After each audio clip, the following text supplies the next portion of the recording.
echo of his call. ஆண்டவருடைய நாமத்துக்கு மகிமை உண்டாவதாக. ప్రభు నామముకు మహిమ చెందునుగాక. புலம்பல் 3:39 విధமாக சொல்கிறது. విలాప వాక్యములు 3వ అధికారం 31వ వచనం ఇలా సెలవిస్తుంది. ஆண்டவர் என்றென்றைக்கும் கைவிட மாட்டார். ప్రభువు సర్వకాలము విడనాడడు అని రాయబడి ఉన్నది. இந்த காலவெளியிலே ஆண்டவர் கைவிட்ட மாதிரி உங்களுக்கு தோன்றுகிறதா? ఈ ఉదయ కాలంలో ప్రభు మిమ్మల్ని విడిచిపెట్టాడని మీకు అనిపిస్తుందా? மனித சகாயம் அற்றுపోகும்போது ஆண்டவரும் கைவிட்டார் என்று நீங்க நினைக்கிறீங்களா?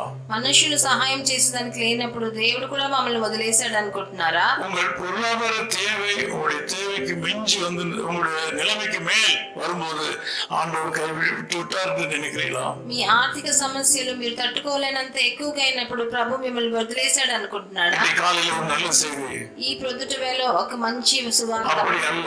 అలా కాదు.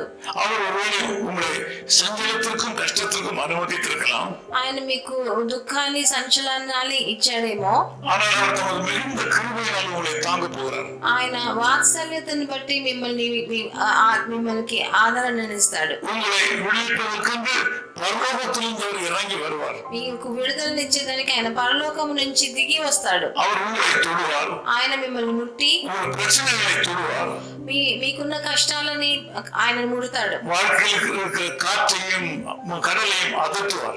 మీ జీవితంలో వచ్చే తుఫానుని ఆయన గద్దిస్తాడు. அவருடைய உன்னத தொடுதல் உங்களை அடுத்த மேல்நிலைக்கு கொண்டு செல்லும். ఆయన ఉన్నతము నుండి మిమ్మల్ని ముట్టేది అది మీకు ఇంకా హెచ్చైన స్థితికి మిమ్మల్ని తీసుకెళ్తాడు. நம்புங்கள். మీరు ఆయన నమ్మకం. அது ஒரு பெரிய பாக்கியம். అదొక పెద్ద భాగ్యం. அப்போஸ்தலனாகிய பவுல் கூட அப்படித்தான். అపోస్తలుడైన పౌలు కూడా అలాగే. தன்னுடைய வாழ்க்கையில் ஏற்பட்ட வியாதியை குறித்து வருத்தப்படவில்லை.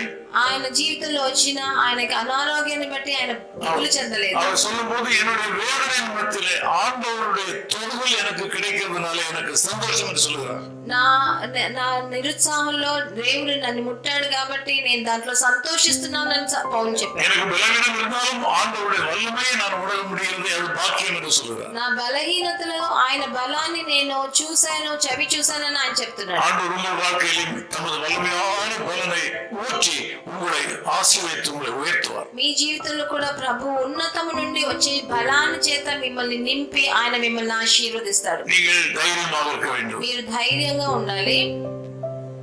ஜெபிக்கலாம். ప్రార్థన చేద్దాం. நல்ல பிதாவே உமக்கு ஸ்தோத்திரம். మంచి తండ్రి మీకు వందనాలు స్తుతులు.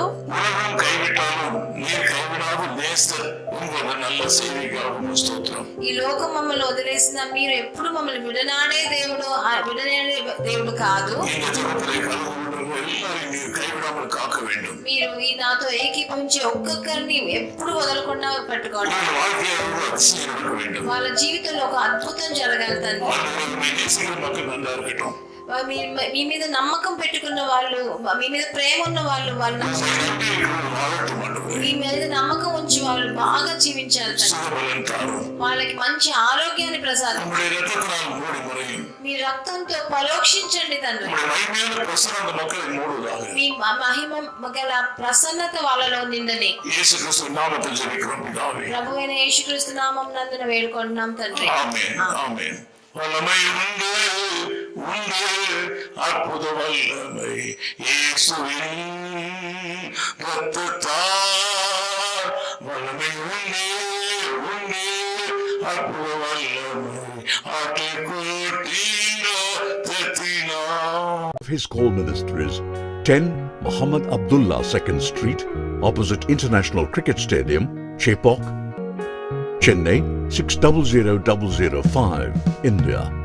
Phone 914428528282. Mobile phone and WhatsApp 919841271858. Email sam@echoofhiscall.org. Website www.echoofhiscall.org. God bless you.